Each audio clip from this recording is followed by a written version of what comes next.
ঈশ্বরের বাক্য আলোচনা করার জন্য। ধন্যবাদ জানাই যে আপনারা যারা আজকে আমাদের সঙ্গে যুক্ত হয়েছেন, এবং বিশেষভাবে ধন্যবাদ জানাই যারা আপনারা নিয়মিতভাবে আমাদের সঙ্গে আছেন।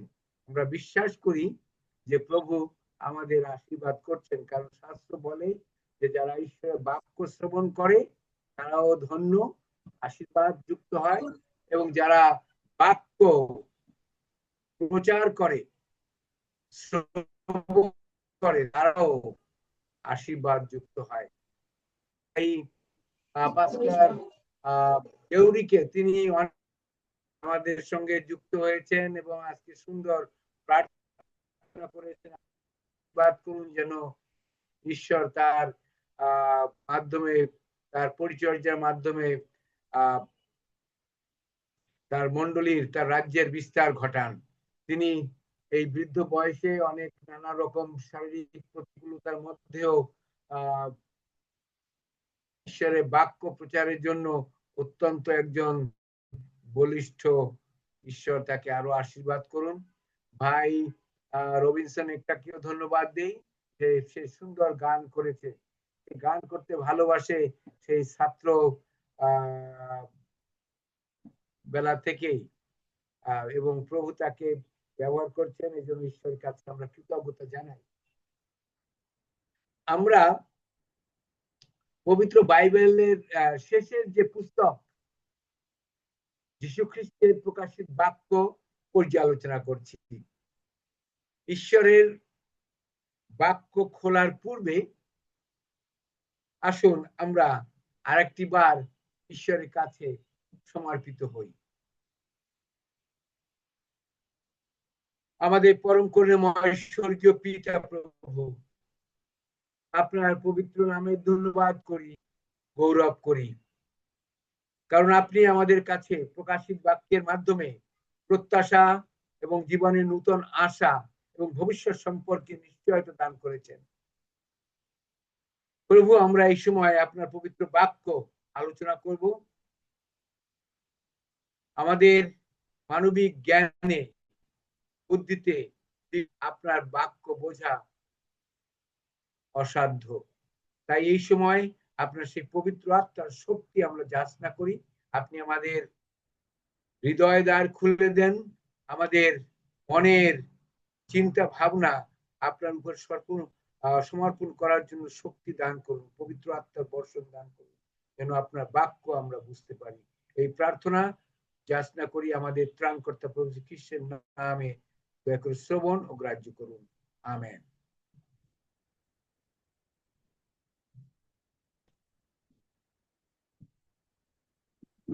পৃথিবীর লোক ভবিষ্যৎ নিয়ে নানান ভাবে উদ্বিগ্ন। গত পর্বে আমরা আলোচনা করেছিলাম রাজা নবুকদনেছর একটি স্বপ্ন দেখেছিলেন, এবং সেই স্বপ্নের তাৎপর্য বলার জন্য দেশের সমস্ত জ্ঞানী, বিদ্বান, জ্যোতিষী, গণকুহকদেরকে ডেকেছিলেন, কিন্তু তারা সে স্বপ্ন বলতে পারেনি। তারা বারবার বলেছিলেন যে আপনি আমাদের স্বপ্নটি বলুন, আমরা আপনার স্বপ্নের তাৎপর্য বলবো। এক পর্যায়ে সেই সমস্ত জ্ঞানী বিদ্যান লোকেরাও রাজাকে চ্যালেঞ্জ ছুড়ে দিয়ে বলেছিলেন, কোন মানুষের পক্ষে অন্যের দেখা স্বপ্নে বলা অসাধ্য, অসম্ভব। কিন্তু আমরা দেখেছি সর্বশক্তিমান ঈশ্বর, যিনি সবকিছুর নিয়ন্ত্রণ কর্তা, দানিয়েল যার আরাধনা করতেন, তিনি তার কাছে সেই করেছিলেন, এবং দানিয়েল সেই স্বপ্নটি রাজার কাছে বলেছিলেন। আসুন আমরা একটু সংক্ষিপ্তভাবে দেখি যে কি বলেছিলেন। আমরা একটু আমি আপনাদের কাছে স্ক্রিন শেয়ার করি, তাহলে হয়তো আপনাদেরও বুঝতে আর একটু ভালো হবে।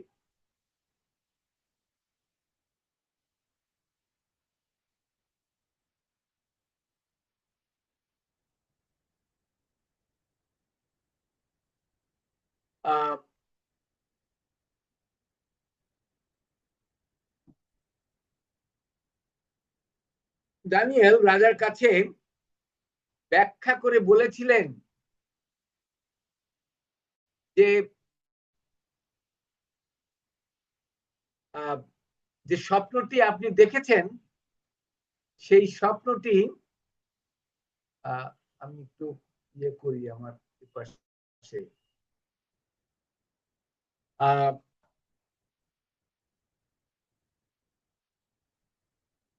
আপনি যে স্বপ্নটি দেখেছেন সেই স্বপ্নটি হলো তার মস্তক ছিল রৌপ্যময় সুবর্ণ স্বর্ণময় এবং তার বাহুদয় রৌপ্যময় ও উরু পিত্তলময়, জঙ্ঘা লৌহের তৈরি এবং চরণ লৌহিকা মিশ্রিত। তারপরে তিনি দেখেছিলেন এক অদৃশ্য স্থান থেকে একটি বড় পাথর এসে প্রতিমার চরণে আঘাত করলো এবং প্রতিমাটি সম্পূর্ণভাবে ভেঙে চূর্ণ বিচূর্ণ হয়ে গেল। এমনকি তার অস্তিত্ব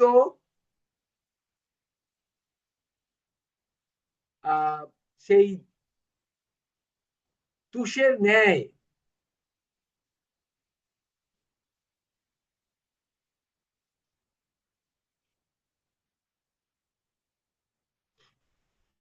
অধ্যায় 35 বলছে, তখন সেই লৌহ ও মৃত্তিকা পিত্তল রৌপ্য সুবর্ণ একসঙ্গে চূর্ণ হইয়া গ্রীষ্মকালীন খামারে তুষারের ন্যায় হইল, আর সে সকল উড়াইয়া লইয়া গেল, তাহাদের জন্য আর কোথাও স্থান পাওয়া গেল না।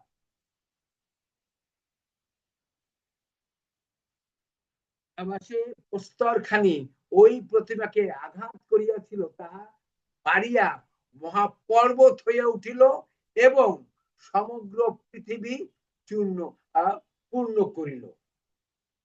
এই দর্শনটি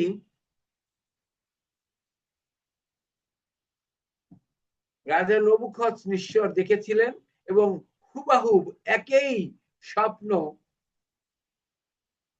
দানিয়েল রাজাকে স্মরণ করিয়ে দিলেন। এখন আমাদের কাছে সেই একই প্রশ্ন হতে পারে যে প্রশ্ন রাজার মনেও ছিল। রাজা যখন এমন একটি স্বপ্ন দেখেছিলেন, তিনি নিশ্চয়ই প্রশ্ন করেছিলেন এই স্বপ্নের তাৎপর্য কি।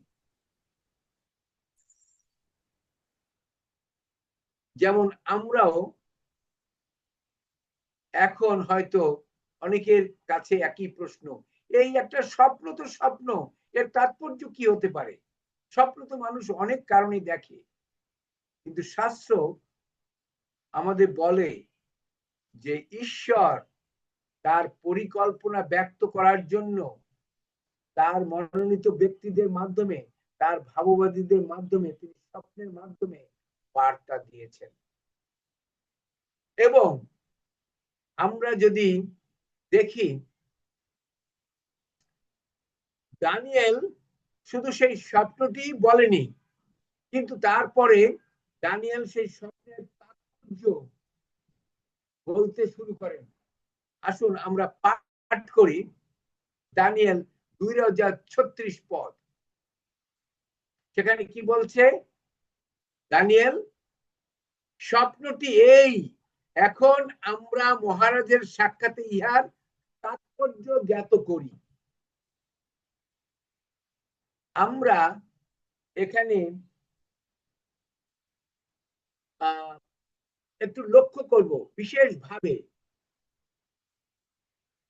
দানিয়েলের ভাষা। তিনি কি বলছেন? মহারাজ তিনি কি এইভাবে বলছেন কথাটা? মহারাজ, আমি দানিয়েল, যে আপনার একজন আপনার রাজ্যের বিখ্যাত যে বিশ্ববিদ্যালয়, সেই বিদ্যালয় থেকে স্বর্ণপদক পাওয়া একজন ব্যক্তি, আমি একজন জ্ঞানী, এবং আপনার সেই তাৎপর্য বলতে আমি পারবো। আমার পক্ষে এটা কোনো ব্যাপারই না। না, প্রিয় ভ্রাতা ভগ্নীগণ, লক্ষ্য করুন দানিয়েল কি বলছেন। রাজার সম্মুখে তো সেখানে অনেক উপবিষ্ট বিজ্ঞ মন্ত্রী পরিষদ ছিল, তাদের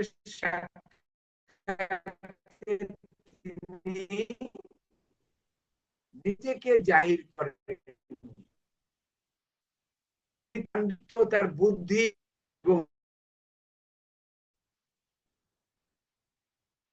আমরা বলবো, লক্ষ্য করুন স্বপ্নটি এই, এখন আমরা মহারাজের সাক্ষাতে, আমরা কারা? দানিয়েল এবং স্বয়ং ঈশ্বর, যিনি সমস্ত জ্ঞানের উৎস, যিনি তাকে এই স্বপ্ন জ্ঞাত করেছিলেন, এই স্বপ্ন দেখিয়েছিলেন এবং তার তাৎপর্য বলেছিলেন। দানিয়েল সর্বশক্তিমান ঈশ্বরকে তার প্রাপ্য যে সম্মান, সেই সম্মান তিনি দিয়েছিলেন। অনেকে মনে করেন বাইবেলের উল্লেখিত ভাববাদীর ব্যাখ্যা এবং তাৎপর্য একজনের মতো হতেই পারে, কারণ বিভিন্ন ব্যক্তি, পাস্টার, রেভারেন্ড, ধর্মবেত্তারা তাদের মতো করে ব্যাখ্যা অথবা বাইবেলের বিশ্লেষণ করতেই পারেন। এখন আপনারা কি মনে করেন যদি ব্যাপারটা এরকম হয়, যদি বিভিন্ন লোকদের কাছে, বিভিন্ন যারা বাইবেল নিয়ে কথা বলেন তাদের কাছে এই স্বপ্নের ব্যাখ্যা শুনতে বলা হয়, যে আপনারা বলেন এই স্বর্ণ, এই রৌপ্য, এই পিত্তলময় উদর, এর তাৎপর্য কি? আর এক একজনের কাছে এক একজনের ব্যাখ্যা শোনা হয়, তারপরে যদি সেটি লটারি করে একটা ভান্ডে রাখা হলো বা একটা পাত্রে রাখা হলো সমস্ত ব্যাখ্যাগুলি, আর সেই ব্যাখ্যাগুলি একটা ওই কি বলে লটারির মতন বের করে এনে বলা হলো যে এই তার ব্যাখ্যা, এটি কি আপনারা গ্রহণ করবেন? এভাবে কি ঈশ্বরের বাক্য বলা যায়?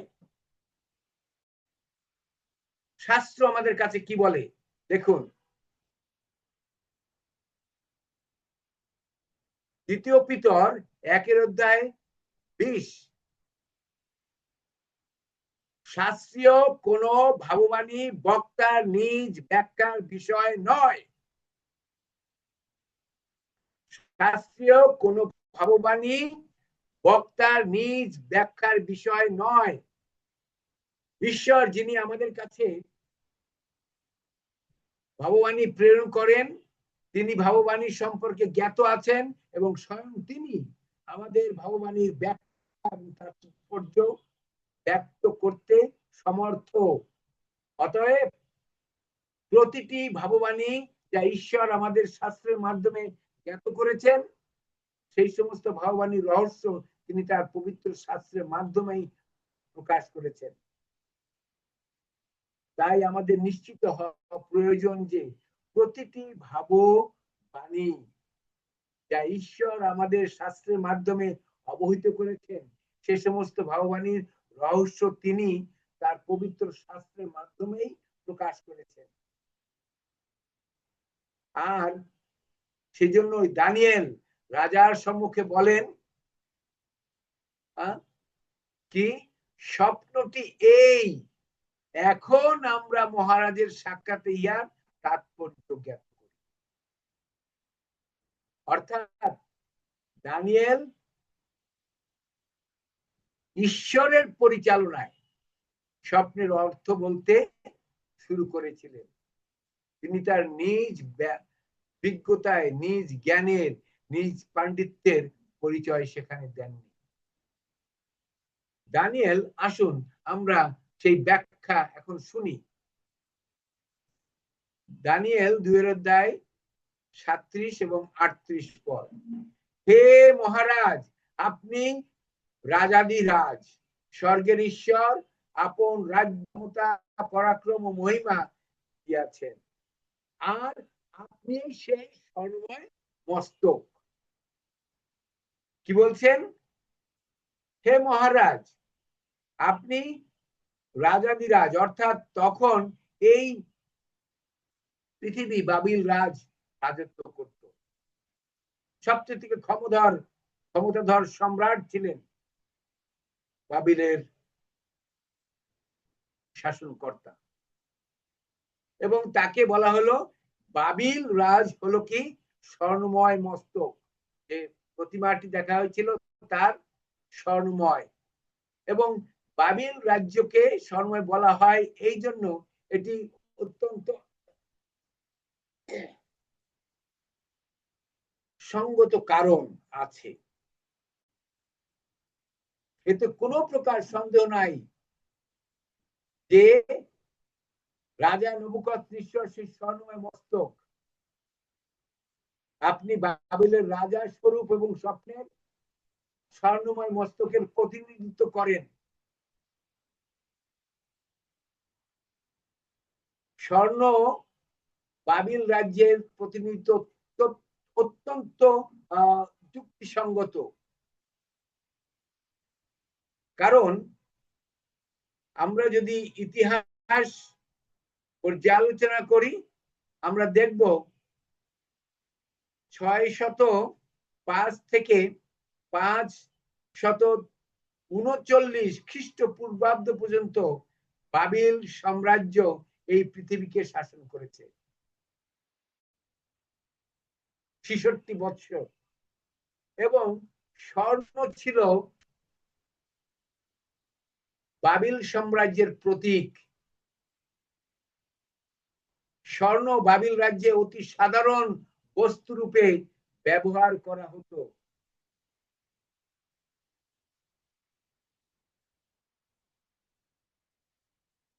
যেটি আমরা পূর্বে সলোমনের সময়ও দেখেছি। বাবিল ছিল বর্তমান এই শহরটি, আমরা যদি এখনের প্রেক্ষাপটে দেখি, অনেকে বলে যে বাবিল, সেই প্রাচীন বাবিল হলো ইরাকের বাগদাদ শহর থেকে প্রায় 130-40 মাইল দূরে অবস্থিত অত্যন্ত একটি সুন্দর শহর। এই শহরের মধ্য দিয়ে সেই ইউফ্রেটিস নদী প্রবাহিত হয়েছিল, যা তাদের সারা বৎসর কি করত, এই যে শহরটি প্রাচীন বাবিল শহর অত্যন্ত সুন্দর, এবং এই শহরের মধ্য দিয়ে ইউফ্রেটিস নদী প্রবাহিত হয়েছিল, যে নদীর দ্বারা এই মরুভূমি দেশের মধ্যেও তাদেরকে সারা বৎসর জল প্রদান করত। এবং এই শহরের কথা বলা আছে যে এটি এত সুন্দর ছিল যে, এবং তাদের প্রাচুর্য এত ছিল যে 25 বছরের খাদ্য মজুত রাখা ব্যবস্থা ছিল।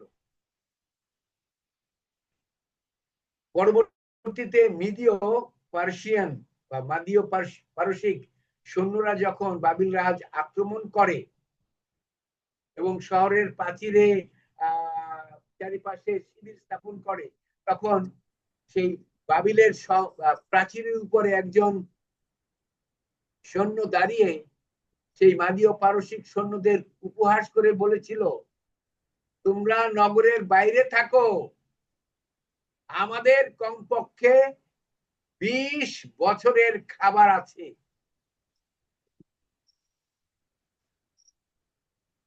প্রখ্যাত ইতিহাসবেত্তা হেরোডোটাস তিনি উল্লেখ করেছেন বাবিল শহরের পরিধি ছিল মাত্র 10 মাইল অথবা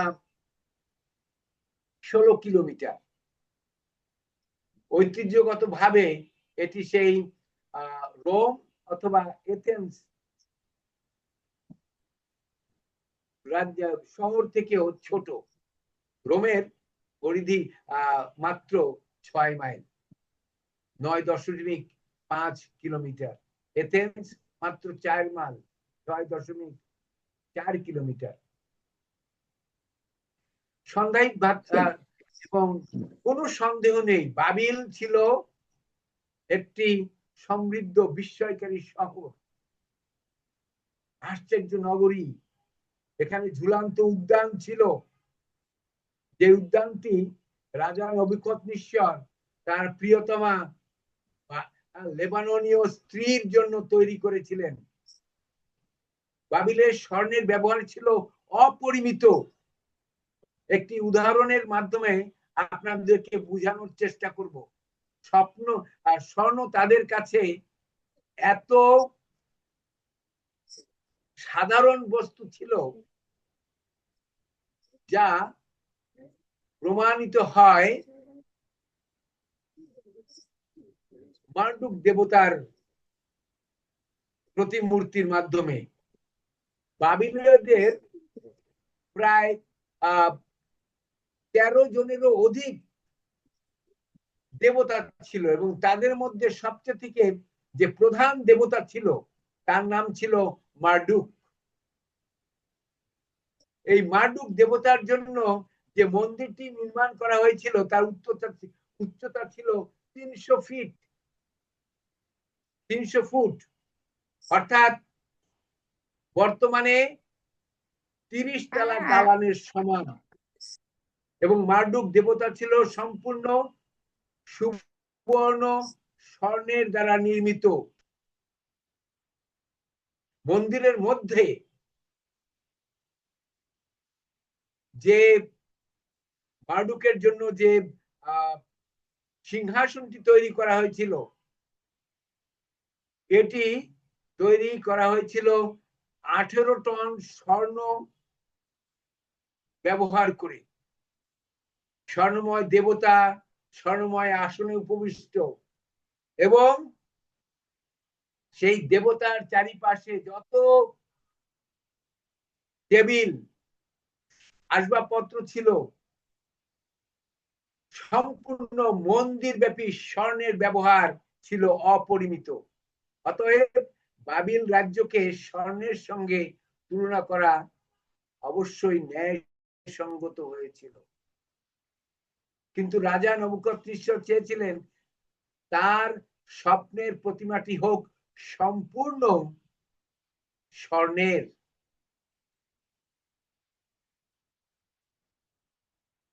কিন্তু ঈশ্বরের পরিকল্পনা অনুসারে সেটি সম্ভব ছিল না। আমরা দানিয়েল 2:32 পদে দেখতে পাই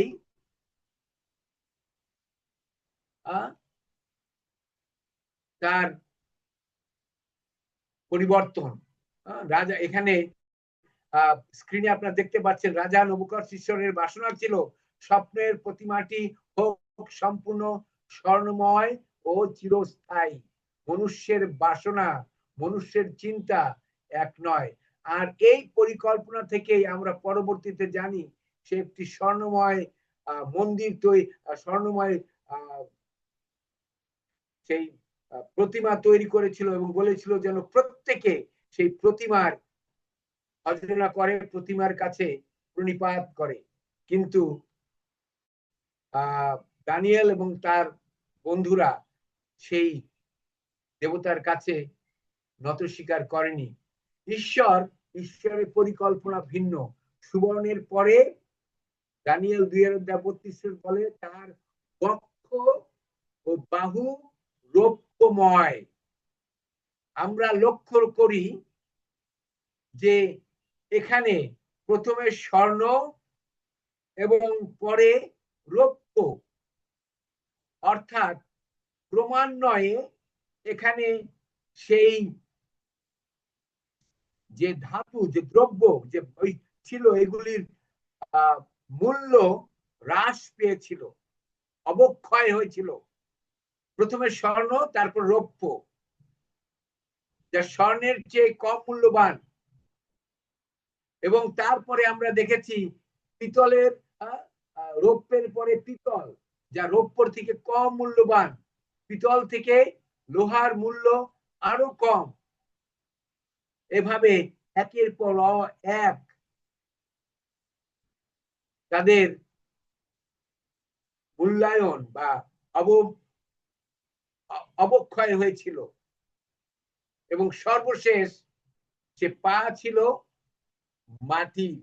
এই ক্রমাগত মূল্য হ্রাসকে নির্দেশ করে ক্ষমতার অবক্ষয়। যেমন স্বর্ণের চেয়ে নিম্ন মূল্যের পদার্থ রূপা, রূপার চেয়ে নিম্ন পিত্তল, পিত্তলের চেয়ে নিম্ন লোহা, এবং লোহার চেয়ে নিম্ন মাটি। ঠিক একইভাবে পরবর্তী রাজ্যগুলির অবক্ষয় হবে। প্রথম রাজ্যটি যত প্রতাপশালী ছিল, তারপরে রাজ্যগুলোর প্রতাপ, ক্ষমতা, ঐশ্বর্য ধীরে ধীরে ক্ষয় পেয়েছিল। কিন্তু রাজা নবুকদনেস্বর মনে করেছিলেন, ভেবেছিলেন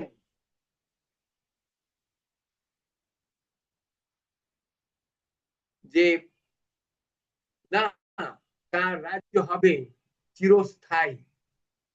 এবং ঐতিহাসিক ভাবে আমরা এর প্রমাণও পাই। যারা আর্কিওলজিস্ট অথবা যারা সেই ভূতত্ত্ববিদ, তারা যখন এই বাবিল সেখানে গবেষণা করতে গিয়েছে, তারা সেখানে আবিষ্কার করেছে যে সমগ্র রাজ্যে যে সমস্ত ইট ছিল, প্রতিটি ইটে নবুকদনেস্বরের নাম লেখা ছিল। প্রত্নতত্ত্ববিদেরা যখন এগুলি আবিষ্কার করেছিল, বিশেষ করে তাদের যে ফটকদার ছিল, সেই ফটকদার যার নাম ছিল ইস্টার গেট, এই ইস্টার গেট থেকে একদম রাজপ্রাসাদ পর্যন্ত প্রতিটি ইটে নবুকদনেস্বরের নাম লেখা ছিল।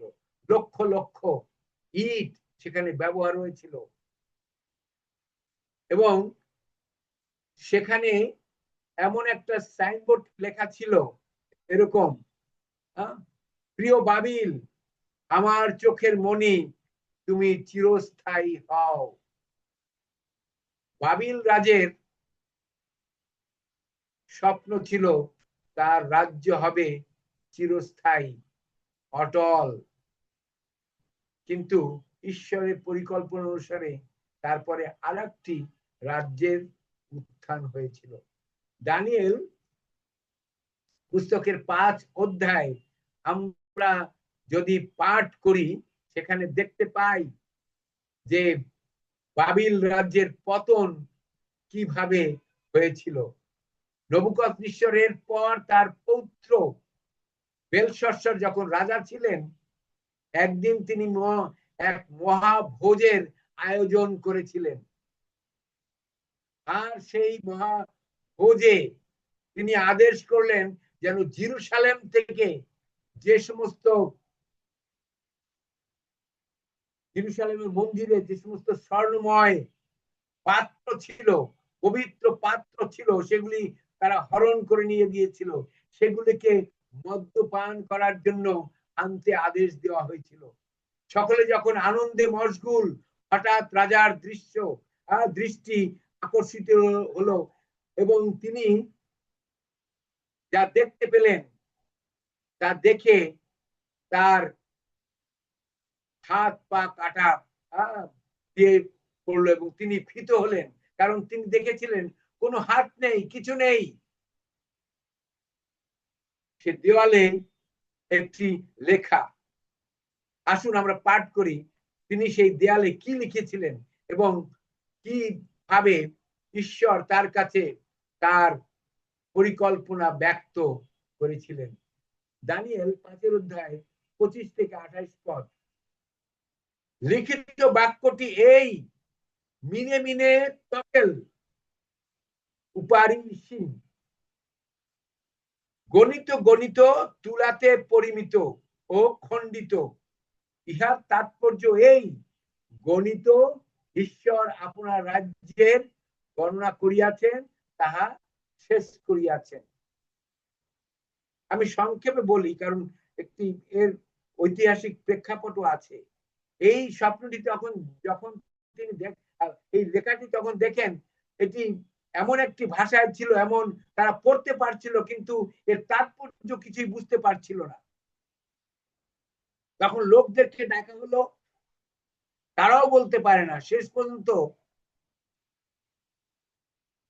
একজন বলল যে না, আমাদের দেশে আপনার সেই পিতামহ যখন ছিলেন, তখন তার যখন সমস্যা হয়েছিল, তার স্বপ্ন দেখার জন্য একজন লোক ছিলেন, দানিয়েল। সে দানিয়েলকে আনা হলে পরে দানিয়েল তার কাছে এই তাৎপর্য বলেছিলেন যে আপনার দিন গণিত হয়ে গেছে, আপনার রাজ্যের গণনা শেষ।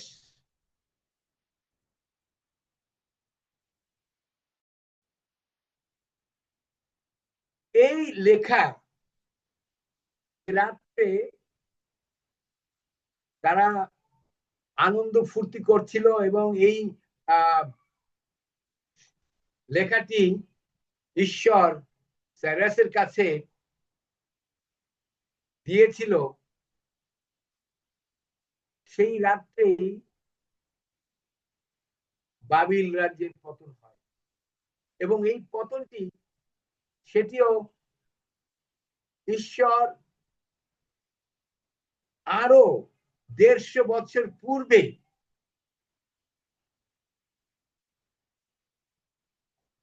ব্যক্ত করেছিলেন। এবং কে এই বাবিল রাজকে ধ্বংস করবে, সে ব্যাপারটাও বলা হয়েছিল। যিশয় ভাববাদীর পুস্তকে লেখা হয়েছিল 680 খ্রিস্টপূর্বাব্দে, কিন্তু বাবিল রাজ্যের পতন হয় 539 খ্রিস্টপূর্বাব্দে, অর্থাৎ 141 বৎসর পূর্বে এই ভাববাণী বলা হয়েছিল। যিশায় 45 অধ্যায়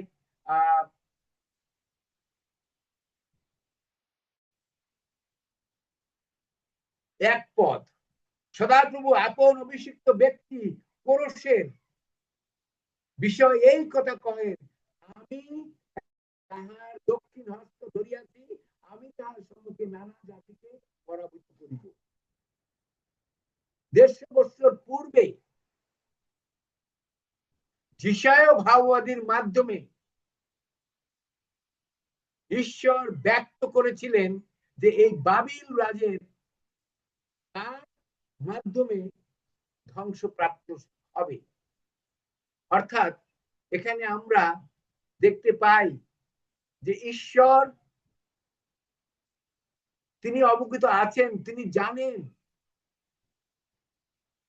কি হবে এবং কিভাবে হবে সে বিষয়টিও তিনি বলেছেন। আর রাজগণের কটিবন্ধ খুলিয়া ফেলিব, আমি তাহার অগ্রে কপাট সকল মুক্ত করিব,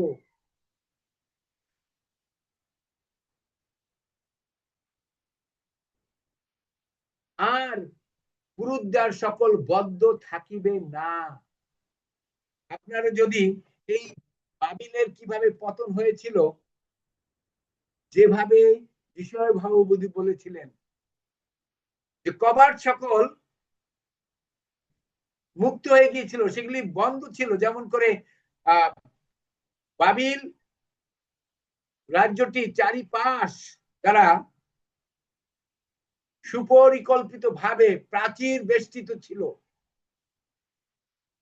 এবং প্রাচীরগুলি এত চওড়া ছিল যে সেই প্রাচীরের উপর দিয়ে দুটি রথ পাশাপাশি দৌড়াতে পারত। প্রকাণ্ড প্রকাণ্ড গেট ছিল, এবং এগুলি শক্ত ভাবে বদ্ধ করা ছিল। কিন্তু এই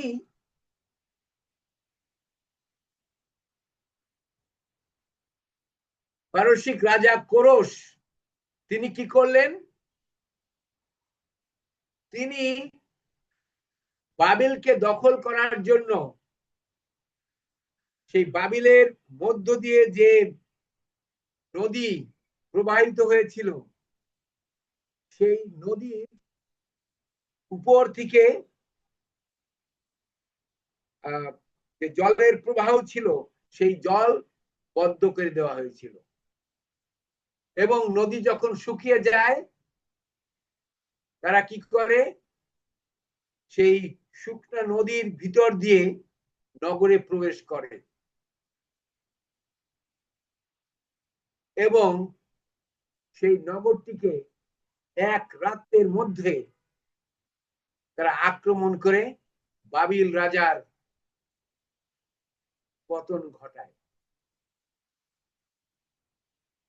এই সমস্ত ইতিহাস বাবিলের ইতিহাস পুস্তকে লেখা আছে, কিন্তু তো পরাৎপর ঈশ্বর সদাপ্রভু এসব ঘটনা আরো 140 বছর পূর্বেই তার ভাববাদী যিশার মাধ্যমে প্রকাশ করেছিলেন। পবিত্র বাইবেলের ভবিষ্যৎবাণী অনুসারে যা ঘটেছে প্রত্নতত্ত্ববিদদের গবেষণা ও ইতিহাস তার সাক্ষী। পার্সিয়ান রাজা কোরস বাবিল রাজ্য দখল করেছিল, যদিও বাবিল শহরের প্রচন্ড শক্ত প্রাচীর সংলগ্ন কবাটগুলি বদ্ধ ছিল, তথাপি ঈশ্বরের পরিকল্পনা অনুসারে শুকনা নদী তারা এসেছিল, যা শত বৎসর পূর্বেই বলা হয়েছিল। প্রিয় ভ্রাতা ও ভগ্নীগণ, ঈশ্বরের যে ভাববাণী, এই ভাববাণীগুলি সবগুলি প্রায় পুঙ্খানুপুঙ্খ রূপে পূর্ণতা লাভ করেছে।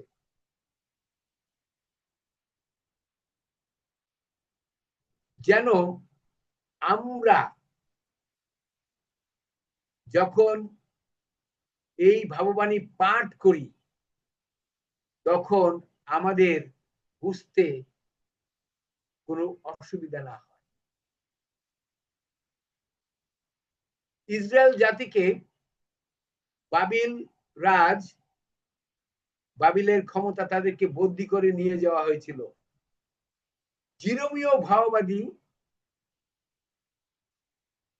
এই বন্দির অনেক পূর্বে বলেছিল যে 70 বৎসর পর তারা মুক্ত হবে এবং আবার জেরুসালেমে প্রত্যাবর্তন করবে, যা যে ভাববাদী সম্পূর্ণভাবে পুঙ্খানুপুঙ্খ রূপে পূর্ণ হয়েছিল। আপনারা আমি পাঠ করব না, আপনারা যদি সময় থাকে পাঠ করে দেখবেন। জিরোমীয় 25 অধ্যায় 11, 12 এবং 29 অধ্যায় 10 পদ, সেখানে এই 70 বৎসরের ভাববাণীর কথা বলা আছে। আসুন আমরা এই স্বপ্নের দর্শনে যাই। ঈশ্বর বলেছিলেন যে বাবিল রাজের পরে মাদকীয় পারসিক রাজ্যের উত্থান হবে। রৌপ্য মাদকীয় পারসিক রাজ্যের পর গ্রিস রাজের উত্থান হবে, আর তাই হয়েছিল। বাবিল 66 বৎসর অর্থাৎ 605 থেকে 539 খ্রিস্টপূর্বাব্দ পর্যন্ত রাজত্ব করার পরে 539 থেকে 301 বিসি খ্রিস্টপূর্বাব্দে পর্যন্ত মিদীয় পারসিক রাজত্ব করে, যাকে রৌপ্যের সঙ্গে তুলনা করা হয়েছে। আসুন আমরা পাঠ করি দানিয়েল 2:29 পদ। আপনার পশ্চাতে আপনা হইতে ক্ষুদ্র এক রাজ্য উঠিবে, তাহার পরে পিত্তলময় তৃতীয় এক রাজ্য উঠিবে, তাহার সমস্ত পৃথিবীর উপরে কর্তৃত্ব করিবে।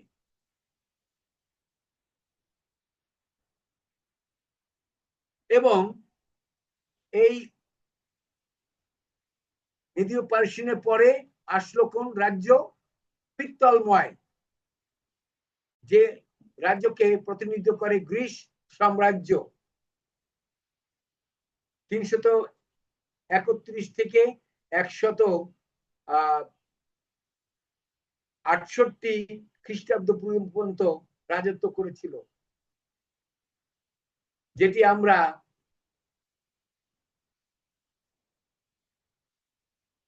দেখতে পাই।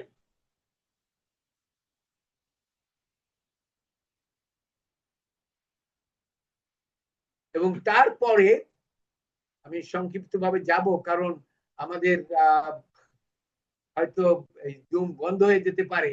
তারপরে গ্রীসের যে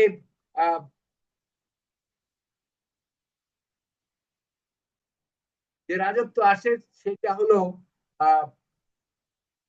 গ্রিস, এবং গ্রিসের প্রধান ছিলেন আলেকজান্ডার দি গ্রেট।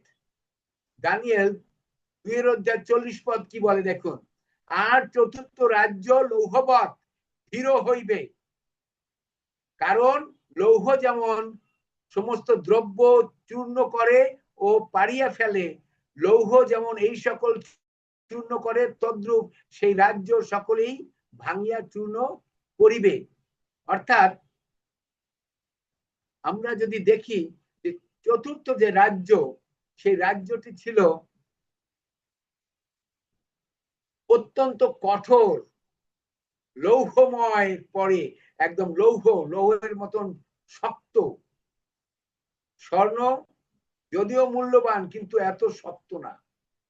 তারপরে রৌপ্য, তারপরে পিত্তল, এবং চতুর্থ যে রাজ্যটি ছিল সেটি ছিল লৌহময় রাজ্য।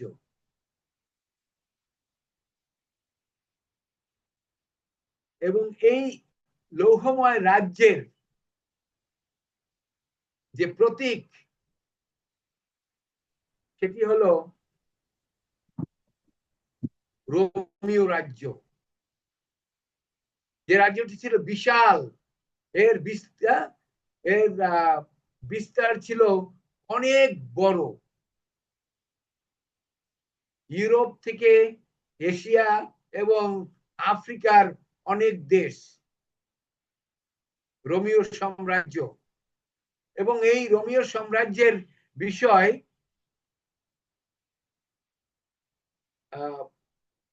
বিশ্ববিখ্যাত যে ইতিহাসবিদ এডওয়ার্ড গিবসন, তিনি লিখেছেন, the image of gold, silver or brass that might serve to represent the nations that their kings were successively broken by the iron monarchy of Rome.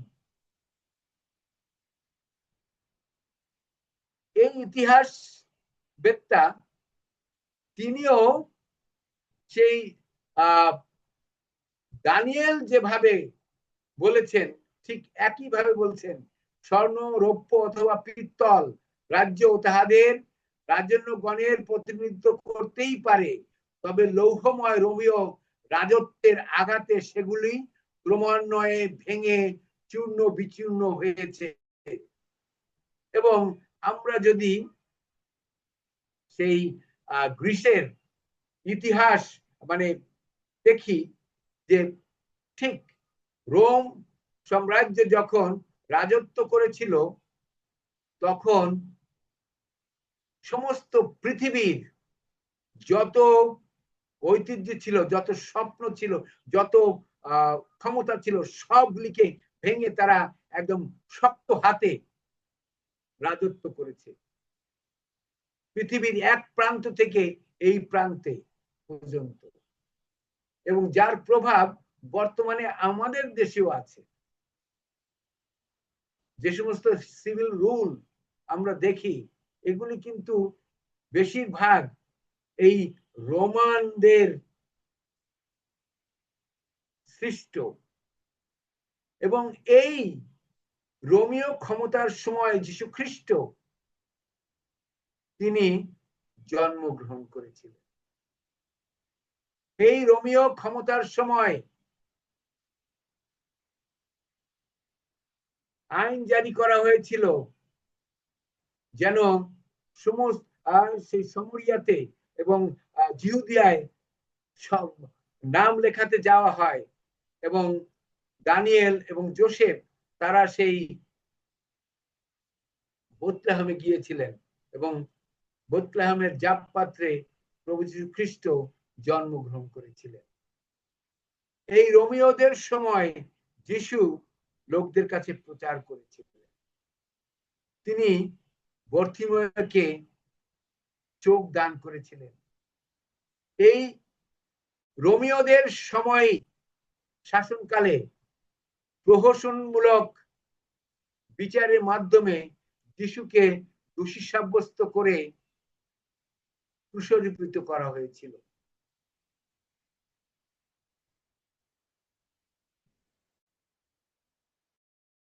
কিন্তু আজকে আমাদের সুসমাচার হলো যিশু খ্রিস্টের অনেক সময় তারা হয়তো চিন্তা করেছে তারা তাদের উদ্দেশ্যকে সফল করেছে, কিন্তু যিশু খ্রিস্টেরই ঈশ্বরের যে পরিত্রাণ পরিকল্পনা ছিল এই তাদের মাধ্যমেই প্রকাশিত হয়েছে। এবং যিশু খ্রিস্ট তিনি এখন আর সেই ক্রুশের কবরে নেই, তিনি পুনরুত্থিত হয়েছেন, আমাদের জন্য পরিত্রাণ রচনা করেছেন এবং তিনি এখন আমাদের সেই স্বর্গে ঈশ্বরে তার পিতার আমাদের জন্য বিচার তিনি ওকালতি করছেন। খ্রিস্টতে ভ্রাতা ভগ্নীগণ, আমরা যদি আলোচনা করি অনেক সময় ভবিষ্যৎ বাণী যখন আমরা পাঠ করি আমরা বিচলিত হই এবং আমরা মনে করি এগুলি গল্প, এগুলি শুধু আমাদের জন্য কিছু প্রয়োজন নেই, কিন্তু ঈশ্বর তার পরিকল্পনা ব্যক্ত করার জন্য ইতিহাস থেকে আমাদের তিনি দেখিয়েছেন তার পরিকল্পনা সম্পূর্ণভাবে সফল এবং তিনি পুঙ্খানুপুঙ্খানুভাবে জানেন কি ঘটতে যাচ্ছে। সুতরাং তিনি আমাদের বলছেন যেন আমরা ব্যাকুল না হই, আমরা যেন নিরুৎসাহিত না হই, কারণ সবকিছু পরিকল্পনা করবেন। আগামী পর্বে আমরা দেখব যে সেই